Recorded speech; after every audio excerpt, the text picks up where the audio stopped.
By the time you think, the conversation is already over. Hi, welcome to another video with English Yari. If you also struggle to speak in English naturally, firstly you think in your mother tongue and then translate to English, then this video is just for you. In today's video, we'll cover how to think in English so that you speak more like a native speaker, you speak fluently, you sound confident. The moment you translate from your mother tongue to English, it takes a lot of time. And then you face issues, you feel underconfident, you end up making a lot of grammatical errors, and you are just nowhere. So, this video will be targeting all those who often struggle to think in English. But before that, if you haven't subscribed to our channel, consider subscribing. Click on the bell icon so that whenever we bring another video, you get an update. And this motivates me to bring more such valuable content for all of you. The method by which we are going to think naturally in English is quite simple yet effective. It's tried and tested, and this is something that we often share with our paid learners. So you are at a right place to learn this. The method that I'm going to talk about is called PPE method. Remember during COVID-19, all of us wore PPE kits. So this video is all about the PPE method, which means plan, prepare, and execute. Let's get started with the first step, which is plan. Plan what? Plan not to translate. Why am I against translation right now? Because let's understand with an example. Currently, let's suppose I think in my mother tongue, which is Hindi. Now, from Hindi to then I translate to English and then I bring it to you. This would slow down the whole process and you would have to wait for the whole day for me to complete this video. Will you enjoy that? I'm sure you won't. That's why we have to train our brain not to translate. But, ma'am, how would we train our brain? Let me tell you. We often see people, they firstly think in their mother tongue, then they translate and they speak, they slow down the process, where they make a lot of grammatical errors. The whole fluency is gone, the confidence is gone. So, in this step where I say train your brain to think in English quite frequently. How would you do that? By following this simple method. Let's suppose you see anything around. People start naming the objects. This is a sofa, there's a wall, there's a phone, there's a tripod. These name things in English that will not help you. Start describing the things in English. For example, you're sitting in a room. Currently, I'm recording a video. Instead of me saying there's a tripod, there's a phone, there's a mic, there's a watch, or I have a sofa, let me start speaking about the situation for my brain to think quite frequently. For example, there's a sofa beside me. I'm currently recording a video. I'm making this video for our YouTube learners. Now, what am I doing? I'm forming small sentences. So instead of naming the objects in English, this is called fan, this is called light, this is called this, stop and translate them to what? Making sentences in English. Sentence making actually boost your confidence, also help you strengthen your overall personality. Let me tell you with another example in which I tried a lot while learning. Let's suppose you do any action. While doing that action, say that action aloud too. For example, you're studying, you're a student, you're studying, and you want to plan what you would study in the day. Instead of just writing in the notebook, also say, my exams are nearby, my exams are approaching, and I should cover this, and this chapter tonight. You have said exactly what you want to do. This is also called training your brain. Let's suppose you're a homemaker and you're in kitchen, you're chopping the vegetables. Instead of just chopping and doing your actions, say that I'm chopping the vegetables. I am currently in kitchen. I will be preparing sambar today. Form sentences. If you are a working professional, you are commuting to your office, you're in metro currently, explain. Today, the metro is less crowded, or look at the people sitting next to me. I see a lot of happiness all around. Small sentences, this will train your brain. So, first step is instead of naming the objects in English, form sentences. This simple practice of forming sentences will help you reprogram your mind to think in English. There is a thing called mind and mouth connection. What's going in your mind? If you have connection with the mouth, automatically you'll speak in English. So step one, I hope is clear that you will be forming small sentences. You will be narrating the situation out whatsoever is happening around. Or you can also do at the end or at night. You can just summarize your whole day to yourself. But you have to speak about it. not naming, but forming sentences. Now comes step two, which is called prepare. You know, even great speakers prepare before they step on stage. Let's suppose you have a meeting tomorrow. Make sure that you prepare something before you step in the meeting. Why? Preparation will firstly tell your brain that yes, you have done your homework. Secondly, will give you that strength to speak. Let's suppose you are a student and your teacher told you that you have to complete your project and submit it tomorrow. Now you have not completed the project. You are in class right now. Teacher is checking everybody's project. The moment your name would be announced, you would be in panic situation. You'll be like, I haven't completed the project. I have not done everything. What will my teacher say? So you start having anxiety, you panic, you fumble, or you shake a lot. There's all butterflies in the stomach.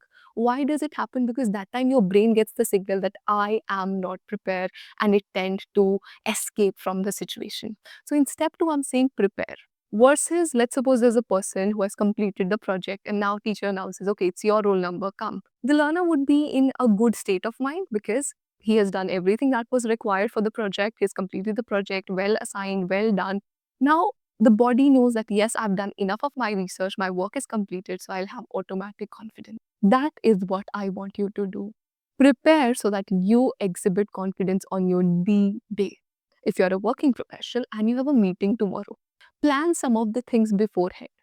For example, how would I start a meeting tomorrow? Usually I say hi, hello, good morning. This time I can Google some of the responses that I can say. Try experimenting every day when you go in an actual situation. Or let's consider that you are a student in your college tomorrow. If you would have any question, I would ask question in this format to my professor. Some of the things you can plan, for example, some words you can plan, I can use here, I can use there. Second, you can plan some of the sentences that can be used. Let's suppose in meetings you have to put your point across. You can say, here is my view. I would like to tell you, I definitely agree with what you said, but additionally I would like to say.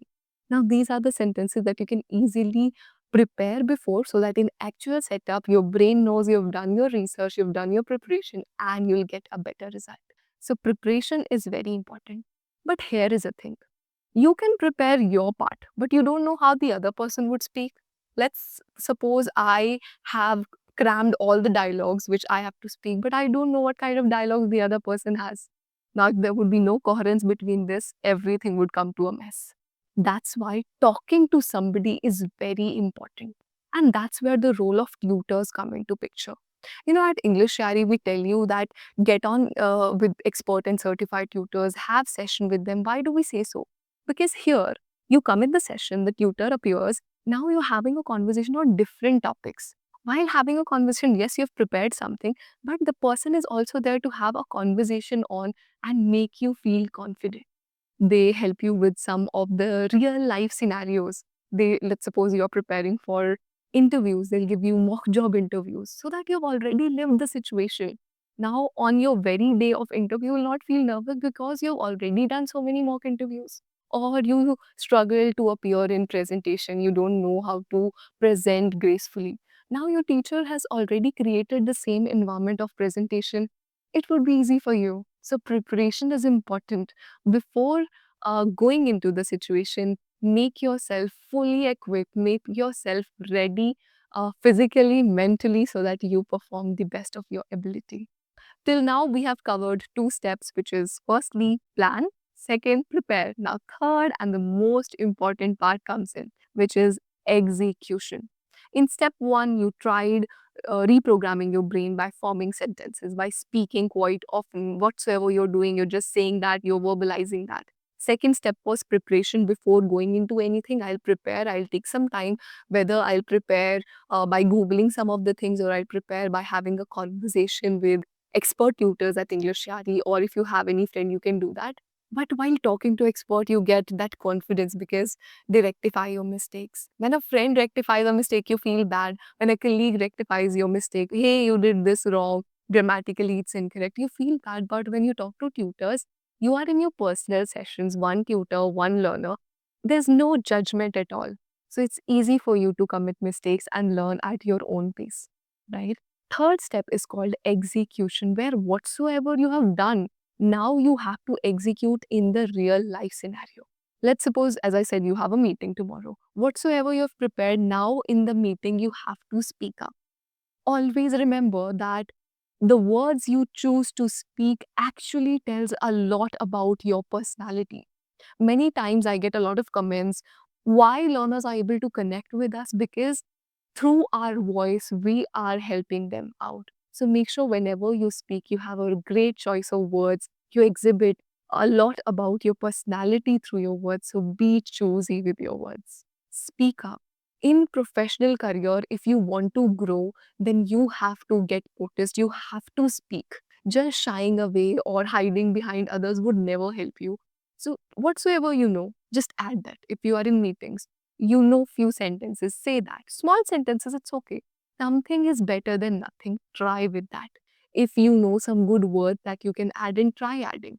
I still remember I encountered a word called plethora, which means excess of something. Now, in my brain, I created all the possible scenarios where I can use this word. For example, I can say plethora of information is available on YouTube and Google. And now my brain actually gets this in memory.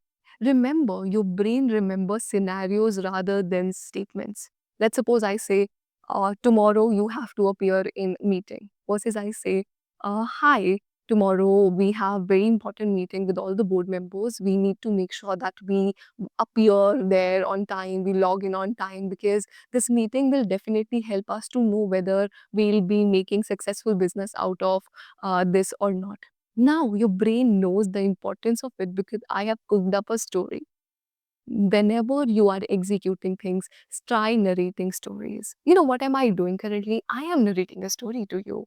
Through planning, I told you, plan things out, form sentences. Through preparation, I told you that by giving scenarios, this is what? It's storytelling. So execution means storytelling, narrating what you have in your brain, right?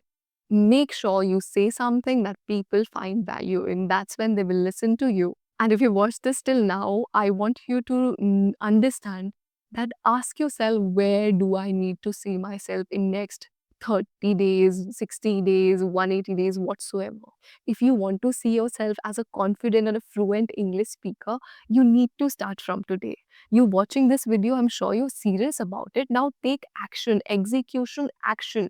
Execution is all about what do you do by knowing this knowledge. I told you form sentences. Okay, you'll form sentences. I told you prepare. It's easy to prepare. But unless and until you put yourself in the situation, you'll not improve. I know if you don't have anybody, you have English Shari tutors. All these tutors are certified. They go through 5 steps of rigorous hiring procedure so that they become capable of helping learners like you. Let me share a secret with you. Whosoever is watching this video, here is a code. Use EY30. EY means English Yari 30 to get exclusive 30% discount on your subscription. Start now. Let's make you confident. If you face any problem and have any doubts, feel free to write in the comment section. I'll try to answer that personally. Happy learning.